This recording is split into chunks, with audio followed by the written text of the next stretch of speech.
ఆదికాండం 27వ అధ్యాయం 19వ వచనం. అందుకు యాకోబు, నేను యాసావు అను నీ జ్యేష్ఠ కుమారుడను. నీవు నాతో చెప్పిన ప్రకారము చేసి ఉన్నాను.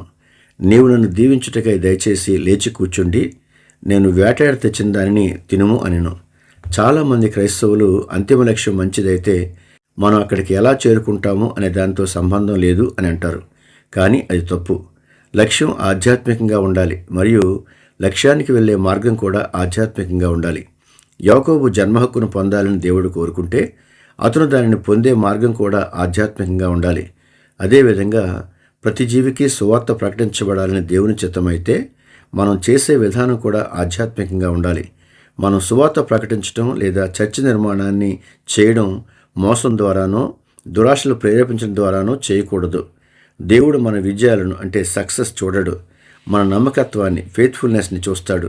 అపవిత్రమైన మార్గంలో పొందే విజయం కంటే పవిత్రమైన మార్గంలో పొందే ఓటమి లేదా ఆలస్యం దేవుని దృష్టిలో శ్రేష్టమైనవి. ప్రార్థన.